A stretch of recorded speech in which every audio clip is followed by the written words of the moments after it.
मित्र हो, बोधी नाट्य परिषद मुंबई आयोजित कोरोना काव्यकार संमेलनात मी अशोक खंडोरे आपल्या सर्वांचं हार्दिक स्वागत करतो. बोधी नाट्य परिषदेने बदलत्या काळाची गरज लक्षात घेऊन बोधी कलारंग नावाचे नवीन यूट्यूब चॅनल सुरू केले आहे. या चॅनलमध्ये आपणास नृत्य, नाट्य, संगीत, चित्रकला, शिल्पकला, स्थापत्यकला, वाङ्मय कला अशा विविध कलांवरील कार्यक्रम बघायला मिळतील. बोधी नाट्य परिषदेच्या विविध उपक्रमांना आपण जो उदंड प्रतिसाद दिला तसाच प्रतिसाद याही कार्यक्रमांना द्याल याबद्दल मनोमन खात्री वाटते. असो, बोधी नाट्य परिषद मुंबई व कोरोना काव्यकार संमेलनाची भूमिका विशद करण्यासाठी आपल्या समोर येत आहेत प्रीती बेसेकर. धन्यवाद. मित्रमैत्रिणींनो, कोरोना हा शब्द आज डॉक्टर, शास्त्रज्ञ, तत्वज्ञ, विचारवंत, साहित्यिक ते सामान्य माणूस सगळ्यांचा मेंदू पोखरतो. मृत्यूच्या वाढत्या प्रमाणांनी आणि त्यावर मात करण्यासाठी न मिळणाऱ्या उपायांनी भय, चिंता, वेदनांनी सारं जग व्यापलंय. दहशतवाद, अतिरेकी, अणुबॉम्ब हे शब्द मागे पडले तर हतबल, विकलांग, केविलवाणं झालं सारं विश्व. प्रत्येक क्षेत्रात माणसाची पिछेहाट झाली. अशा या विदारक परिस्थितीत कोरोनाने माणसाला बरंच काही शिकवलं आणि सर्वात महत्त्वाचं शिकवली ती करुणा अन माणुसकी, जी अन्नदानापासून तर अंत्यसंस्कारापर्यंत आपल्याला बघायला मिळाली. लॉकडाऊननेही बरंच काही शिकवलं.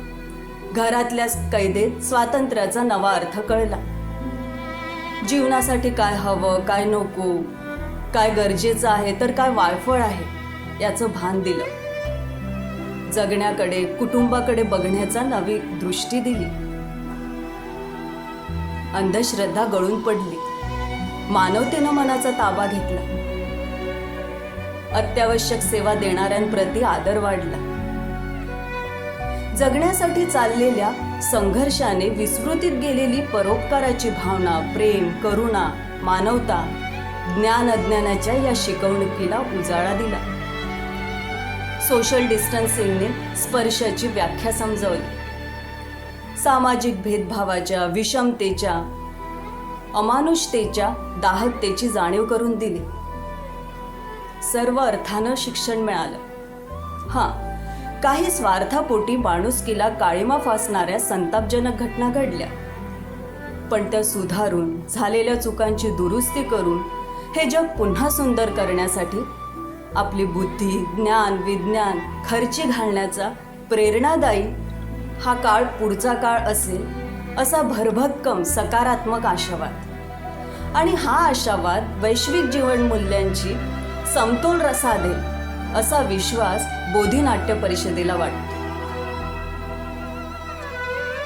मित्र हो, कलेसाठी कला की जीवनासाठी कला या विधानाने भारतीय साहित्यात आधीच वादविवाद, मतमतांतरे निर्माण केलेली असताना बोधी नाट्य परिषदेने 2003 साली द आर्ट फॉर नॉलेज, ज्ञानासाठी कला या नवीन सूत्राची मांडणी करून एक वेगळी बोधी जीवनमूल्ये भारतीय साहित्य आणि संस्कृतीला दिली आणि सर्वांचं लक्ष स्वतःकडे वेधून घेतलं. प्रतिगामी रूढी, परंपरा, कल्पनांना, शब्दांना नाकारून नवीन वाट निर्माण केली. आर्ट फॉर नॉलेज, ज्ञानासाठी कला या सूत्राच्या आणि बोधी जीवन मूल्यांच्या या पार्श्वभूमीवर हे कोरोना काव्यमय संमेलन आम्ही आपल्या पुढे सादर करीत आहोत. भविष्यात चित्रकला, संगीतकला, स्थापत्यकला, नृत्यकला, कथा, कविता, कादंबरी, नाटक अर्थात वाङ्मय कला या कलेप्रमाणेच जगभरातल्या इतर सर्व कलांचे विविध उपक्रम बोधी नाट्य परिषद हे बोधी कला रंगद्वारे आपल्यासमोर वेळोवेळी सादर करणार आहेत. हे उपक्रम सुद्धा वेगळे आणि अनवट असतील. असो, तूर्तास मी प्रीती बेसेकर पुढील सूत्र वृषाली यांच्याकडे सुपूर्त करून इथेच थांबते. धन्यवाद. प्रिय रसिकहो, बोधिनाट्य परिषदेच्या कोरोना काव्यकार संमेलनात मी वृषाली आपल्या सर्वांचं मनापासून स्वागत करते. आपल्या या कोरोना काव्यकार संमेलनाच्या पहिल्या काव्यकार आहेत नीरजा. खरं तर काव्यकार म्हणून ओळख करून देण्यासाठी नीरजा हे नावच पुरेसं आहे. नीरजा यांचे 4 कविता संग्रह, 3 कथा संग्रह आणि 2 ललित लेख संग्रह प्रकाशित असून त्यांना इंदिरा संत, केशवसूत, पुबा भावे, ताराबाई शिंदे अशा अनेक पुरस्कारांसह महाराष्ट्र फाउंडेशनचा आणि महाराष्ट्र राज्य साहित्य संस्कृती मंडळाचा यशवंतराव चव्हाण पुरस्कार लाभला आहे.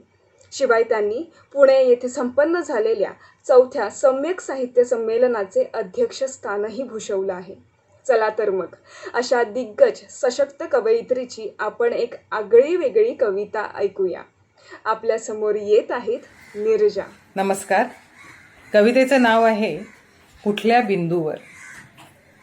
कुठंतरी शेवटच्या मजल्यावर अडकून पडले आहे मी. कुठंतरी शेवटच्या मजल्यावर अडकून पडले आहे मी. लिफ्ट बंद आहे आणि उतरण्यासाठीचे जिने गायब झालेत अचानक. लिफ्ट बंद आहे आणि उतरण्यासाठीचे जिने गायब झालेत अचानक. मी घराच्या उंबरठ्याबाहेर येऊन शोधत राहते खाली जाणारा जिना. मी घराच्या उंबरठ्याबाहेर येऊन शोधत राहते खाली जाणारा जिना. तर दिसते प्रचंड खोल पोकळी आणि गडद अंधार. दिसते प्रचंड खोल पोकळी आणि गडद अंधार. मी परतते घरात. तिथे उजेड असतो केवळ माझ्या पुरता. मी शोधत राहते त्यात माणसांना. मी शोधत राहते त्यात माणसांना. तर दिसत नाही कोणीच आजूबाजूला. मी उभी राहते तासनतास आरशासमोर. मी उभी राहते तासनतास आरशासमोर. सोबतीला आहोत आपण आपल्या याचा दिलासा वाटत राहतो आतल्या आत. मी काढते कपाटातले सगळे कपडे आणि लटकवून ठेवते त्यांना हँगरवर. एवढ्या स्त्रिया एकाच वेळी सोबत करतात माझी. पुस्तकांच्या कपाटातली माणसं सांगत राहतात गोष्टी प्रेमाच्या, त्यागाच्या, कटकारस्थानांच्या आणि निरर्थकतेच्याही. मरण अटळ आहे तेव्हाच सांगितलं होतं मी तुला. मरण अटळ आहे तेव्हाच सांगितलं होतं मी तुला. असं हसत म्हणतो कामू आणि प्लेगची पानं फडफडत राहतो माझ्या समोर.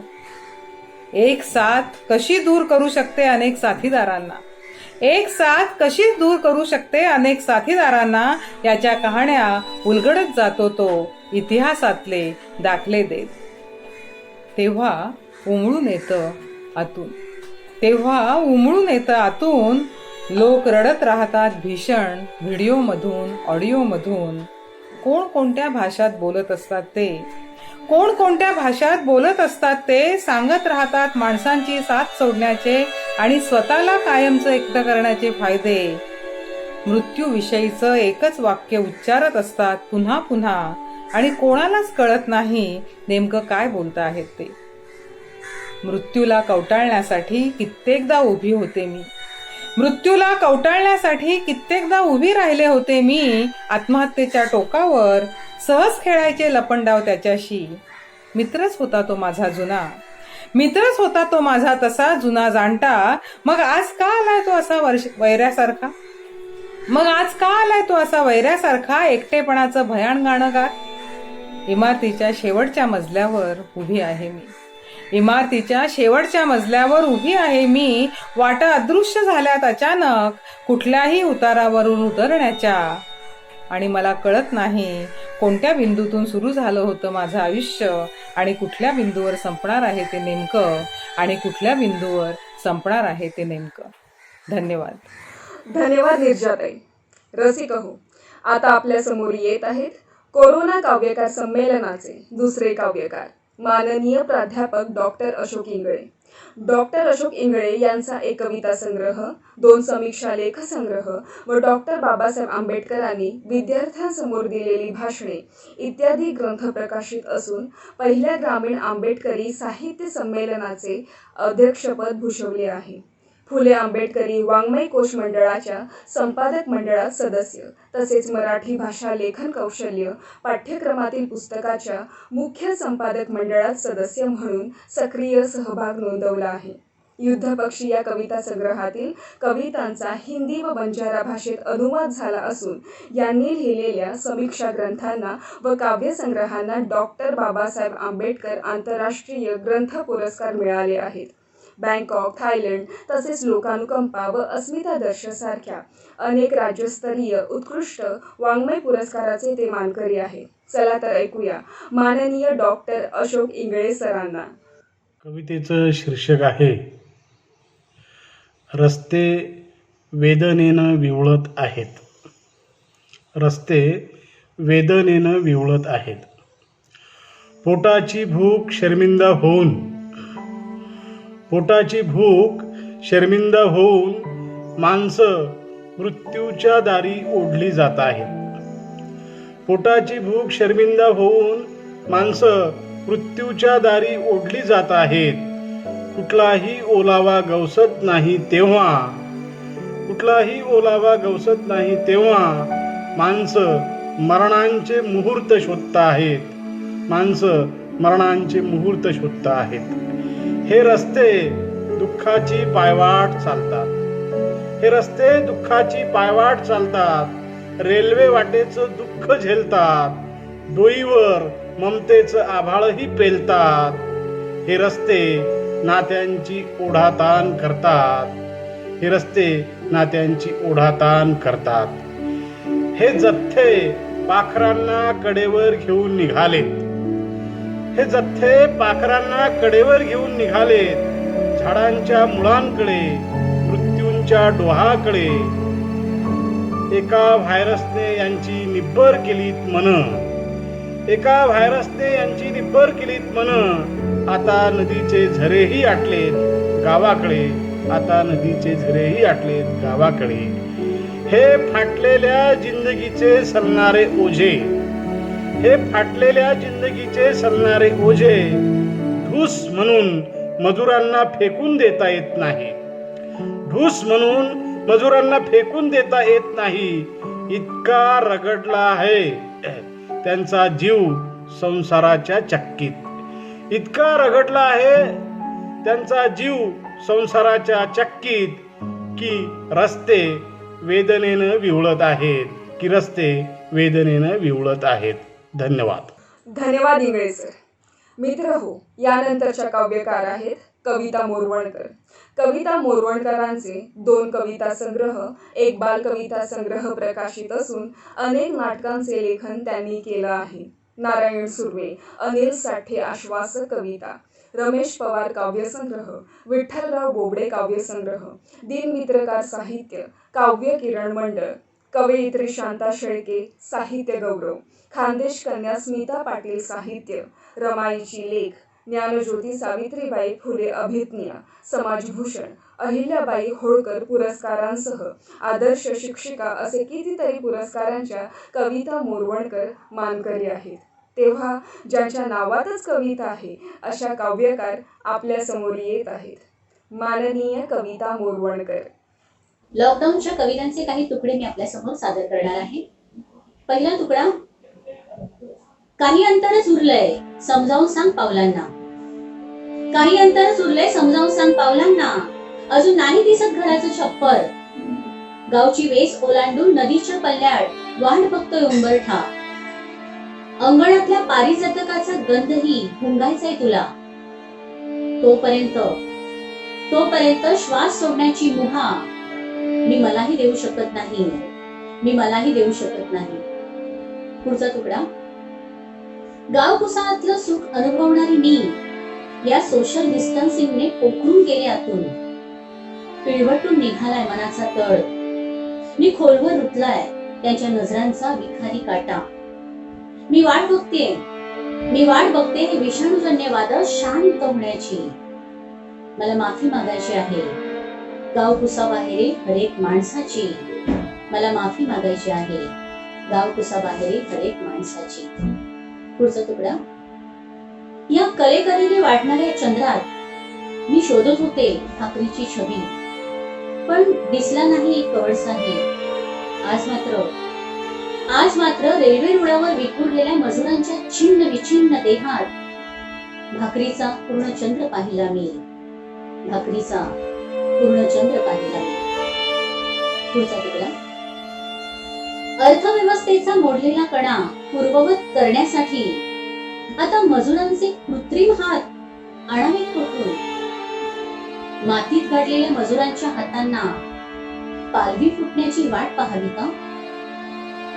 पुढचा तुकडा आणि शेवटचा.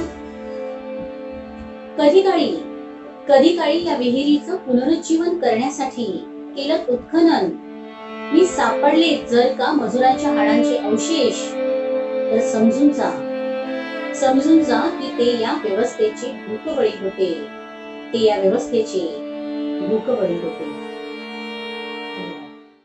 धन्यवाद कविता मोरवडकर. यानंतर आपल्या समोर येत आहेत काव्यकार विश्वास कृष्णाजी जोशी. बदलापूर येथे राहणारे विश्वास जोशी हे मुंबई पोर्ट ट्रस्टमधून सेवानिवृत्त झालेले असून त्यांचा आकाश शांती बनातले हा काव्यसंग्रह प्रकाशित आहे. जोशी यांना लेखनासोबत अभिनयाचीही आवड आहे.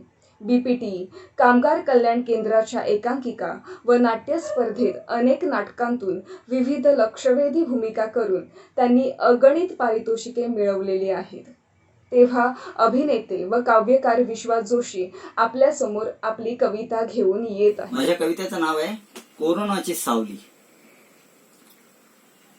शोधतो आहे स्वतःला आज मी आहे कुठे. शोधतो आहे स्वतःला आज मी आहे कुठे. जायचे होते कुठे अन चाललो आहे कुठे. जायचे होते कुठे अन चाललो आहे कुठे. लोपली आहे कशाने जीवनाची आस माझी. लोपली आहे कशाने जीवनाची आस माझी. अन कळेना या व्यथेची सांगता आहे कुठे. जायचे होते कुठे अन चाललो आहे कुठे. हे न माझ्या ओळखीचे सूर आणि शब्दही. हे न माझ्या ओळखीचे सूर आणि शब्दही. ओळखीचा गाव माझा नेमका आहे कुठे. जायचे होते कुठे आणि चालले कुठे. सारखा मी सुन्न होतो अंतरीच्या स्पंदनांनी. सारखा मी सुन्न होतो अंतरीच्या स्पंदनांनी. संपले सारे तरी मी गुंतलो आहे कुठे. जायचे होते कुठे आणि चाललो आहे कुठे. भासते भेसूर आता उत्तरांची अंतयात्रा. भासते भेसूर आता उत्तरांची अंतयात्रा. प्रश्नचिन्हांना तुझ्या या सद्गती आहे कुठे. जायचे होते कुठे आणि चाललो आहे कुठे. लोक हो मागे फिरा जा थांबवाही सांत्वने. लोक हो मागे फिरा जा थांबवाही सांत्वने. दुर्दशा अद्याप माझी थांबली आहे कुठे. जायचे होते कुठे आणि चाललो आहे कुठे. जायचे होते कुठे आणि चाललो आहे कुठे. धन्यवाद. धन्यवाद विश्वास जोशी. रसिक हो, आता आपल्या समोर येत आहेत नाशिकचे काव्यकार संजय चौधरी. संजय चौधरी यांचे 2 कविता संग्रह प्रकाशित असून पद्मश्री नामदेव ढसाळ काव्यप्रतिभा, वसंत राशीनकर अखिल भारतीय सन्मान 2019 इंदोर मध्य प्रदेश, विशाखा तन्वी यशवंतराव चव्हाण कवी सुधांशी कवी गदिमा काव्य पुरस्कारांसह विविध संस्थांचे अन्य 25 काव्य पुरस्कार लाभले आहेत. संजय चौधरी यांनी मधमाशी दिवाळी अंकाचे संपादन केले आहे आणि त्यांना संपादनाचे राज्यस्तरीय पुरस्कारही प्राप्त झालेले आहे. 1990 नंतरची मराठी थीम कविता या संग्रहात संजय चौधरी यांच्या आईवरच्या 10 कवितांचा समावेश आहे. तेव्हा आपल्या समोर येत आहेत महाराष्ट्राचे लाडके काव्यकार संजय चौधरी. कोरोना या विषयावरची एक सकारात्मक कविता मी आपल्यासाठी घेऊन आलोय. एक होता कोरोना. एक होता कोरोना. राहून गेलेली खूप सारी कामं करून घेतली या लॉकडाऊनच्या काळात. राहून गेलेली खूप सारी कामं करून घेतली या कोरोनाच्या काळात. सूर्याला गच्चीवर वाळत टाकला. दिशांना जरा झटकून घेतले. सूर्याला गच्चीवर वाळत घातला. दिशांना जरा झटकून घेतलं. चंद्राला कितीतरी वर्षांनी अंगाई म्हणत थोपटलं. चंद्राला कितीतरी वर्षांनी अंगाई म्हणत थोपटलं. खूप दिवसांनी आकाशाकडे मान वर करून पाहिलं. खूप दिवसांनी आकाशाकडे मान वर करून पाहिलं. रात्री बरोबर रात्रभर गप्पा मारल्या. रात्री बरोबर रात्रभर गप्पा मारल्या. जुन्या जगण्याच्या गल्ल्यांमधून मनसोक्त भटकलो. जुन्या जगण्याच्या गल्ल्यांमधून मनसोक्त भटकलो. आठवणींच्या यात्रेत हरवलेली गाणी गुणगुणत राहिलो. आठवणीच्या यात्रेत हरवलेली गाणी गुणगुणत राहिलो. जगण्याचं गाठोड पार पिंजून टाकलं. जगण्याचं गाठोड पार पिंजून टाकलं. पशु पक्ष्यांना झाडाशी निवांत बोलू दिलं. पशु पक्ष्यांना झाडांशी निवांत बोलू दिलं. सगळ्या नद्या स्वच्छ करून घेतल्या. पशु पक्ष्यांना झाडांशी निवांत बोलू दिलं. सगळ्या नद्या स्वच्छ करून घेतल्या. मुलांना कुशीत घेऊन कुरवाळलं. बायकोला डोळे भरून न्याहाळून घेतलं. घराला नीट आतून पाहिलं. मुलांना कुशीत घेऊन कुरवाळलं. बायकोला डोळे भरून न्याहाळून घेतलं. घराला नीट आतून पाहिलं. उरलेल्या श्वासांचा हिशोब मांडला. उरलेल्या श्वासांचा हिशोब केला. मृत्यूशी नजरानजर झाली. तो ओळखीचा हसला. मृत्यूशी नजरानजर झाली. तो ओळखीचा हसला. म्हणाला, अरे भीतोस कशाला? मग झोपलो मृत्यूलाच घेऊन उशाला. म्हणाला, अरे भीतोस कशाला? मग झोपलो मृत्यूलाच घेऊन उशाला. हेही दिवस निघून जातील. सरेल काळोख उगवेल सकाळ. पुन्हा कोवळी ऊन रांगत येतील. एक होता कोरोना हे पुढच्या पिढ्यांना सांगत जातील. एक होता कोरोना हे पुढच्या पिढ्यांना सांगत जातील. एक होता कोरोना हे पुढच्या पिढ्यांना सांगत जातील. एक होता कोरोना. धन्यवाद. धन्यवाद संजय चौधरी. उत्तरोत्तर रंगत जाणाऱ्या या करोना काव्यकार संमेलनातील पुढील काव्यकार आहेत माननीय प्रेमानंद गजवी. प्रेमानंद गजवी हे नाव आज किंवा महाराष्ट्रालाच नाही तर संपूर्ण भारत देशाला सुपरिचित आहे. नाट्यसृष्टी मग ती मराठी असो किंवा हिंदी, कन्नड, तेलुगू, बंगाली, छत्तीसगडी अशा इतर सर्व भारतीय भाषेतील असो अथवा इंग्रजी असो, प्रेमानंद गजवी या नावाने सर्वत्र अवकाश व्यापणारी चैतन्याची पिंपळ पाणी सळसळ निर्माण केलेली आहे.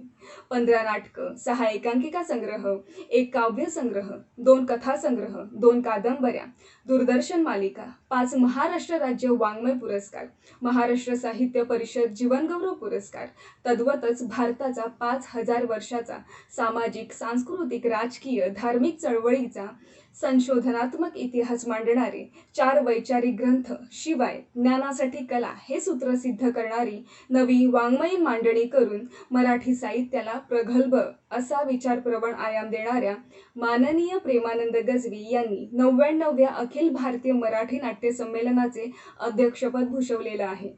अशा या बहुआयामी ज्येष्ठ श्रेष्ठ नाटककार, काव्यकार प्रेमानंद गजवी यांची आपण आता एक कविता ऐकणार आहोत.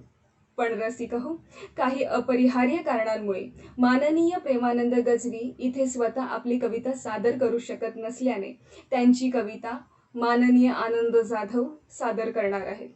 माननीय आनंद जाधव हे उत्कृष्ट अभिनेते असून त्यांनी आजवर अनेक नाटकांमधून आपल्या अभिनयाने आपला परिचय करून दिलेला आहे.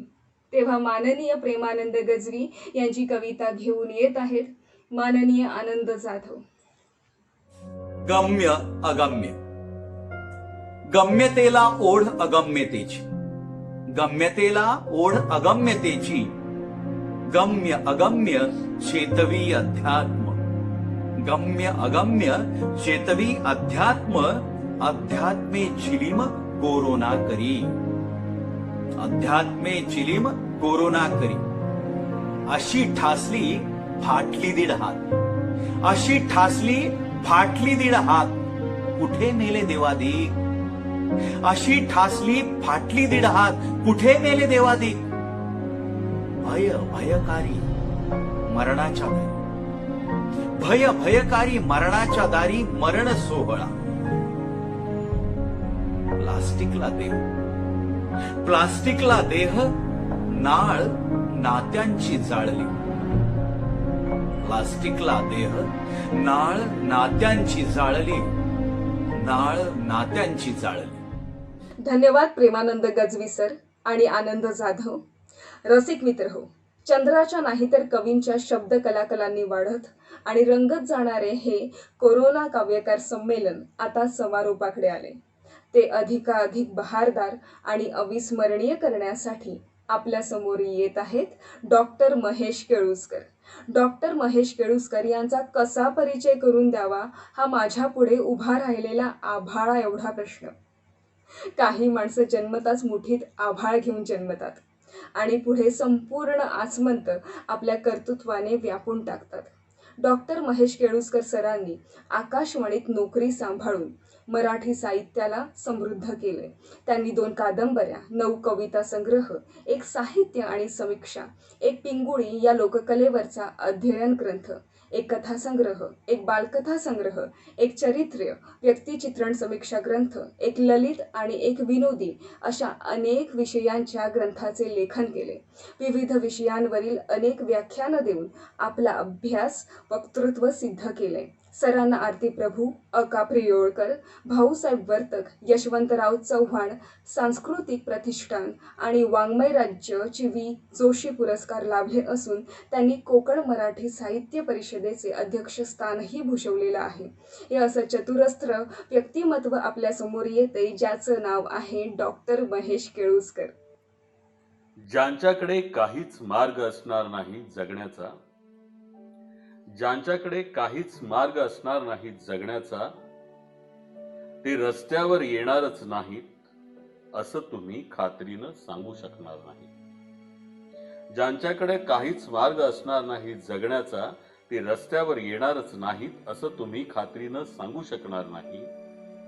एखादा हिंदू ठोठावणारच नाही दार तलवार घेऊन दुसऱ्या हिंदूचं. एखादा हिंदू ठोठावणारच नाही दार तलवार घेऊन दुसऱ्या हिंदूचं. याची जय श्रीराम हमी देऊ शकणार नाही. याची जय श्रीराम हमी देऊ शकणार नाही. एका मुसलमानाला दुसऱ्या मुसलमानाच्या मानेवर सुरा ठेवताना, एका मुसलमानाला दुसऱ्या मुसलमानाच्या मानेवर सुरा ठेवताना अल्लाह आठवेलच असेही काही सांगता येणार नाही. असेही काही सांगता येणार नाही. कशावरून ट्रम्प लावणार नाही चायनीज पाली झुरळांची हातगाडी स्टॅच्यू ऑफ लिबर्टीच्या पायथ्याशी. कशावरून ट्रम्प लावणार नाही चायनीज पाली झुरळांची हातगाडी स्टॅच्यू ऑफ लिबर्टीच्या पायथ्याशी. आणि युनायटेड कोविड-19 अफेक्टेड नेशन्सचं हेडक्वार्टर आणि युनायटेड कोविड-19 अफेक्टेड नेशन्सचं हेडक्वार्टर आळंदीत असणार नाही कशावरून. काय होईल, काय होणार नाही, काय होईल, काय होणार नाही हे आताच काही सांगता येणार नाही छाती ठोकपणे. काय होईल, काय होणार नाही हे आताच काही सांगता येणार नाही छाती ठोकपणे. कदाचित माणसांचा संसर्ग होऊ नये म्हणून, कदाचित माणसांचा संसर्ग होऊ नये म्हणून विषाणूच थरथरू लागेल भीतीनं. कदाचित माणसांचा संसर्ग होऊ नये म्हणून विषाणूच थरथरू लागेल भीतीनं आणि पळत सुटेल जीवाच्या आकांताने. आणि पळत सुटेल जीवाच्या आकांताने. माणसं किती भीषण होऊ शकतात, माणसं किती भीषण होऊ शकतात हे एकदा समजल्यावर.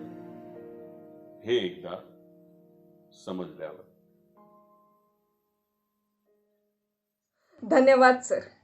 रसिक मित्रांनो, बोधिनाट्य परिषदेने आयोजित केलेल्या या कोरोना काव्यकार संमेलनाचे सूत्रसंचालन करण्याची मला संधी दिल्याबद्दल मी बोधिनाट्य परिषदेचे सहभागी काव्यकारांचे आणि आपले मनापासून आभार मानते आणि आपली रजा घेते. मित्र हो, कोरोना काव्यकार संमेलन आपल्याला नक्कीच आवडलं असेल. त्या संदर्भातील आपल्या प्रतिक्रिया नमूद कराव्यात. बोधिनाट्य परिषद नियमितपणे दर्जेदार कार्यक्रम घेऊन येईल. त्याकरिता आपले सहकार्य अपेक्षित आहे. त्यासाठी हा कार्यक्रम लाईक करा, शेअर करा, बेल आयकॉनचे बटन दाबून सबस्क्राईब करा. मित्र, कोरोना महामारीचे संकट अद्याप टळलेले नाही. ह्या संकटावर मात करण्यासाठी आपण सामाजिक आणि मानसिक अंतर कमी करूया. तज्ज्ञांनी, डॉक्टरांनी केलेल्या सूचनांचं पालन करून स्वतःला व इतरांनाही सुरक्षित ठेवूया. धन्यवाद.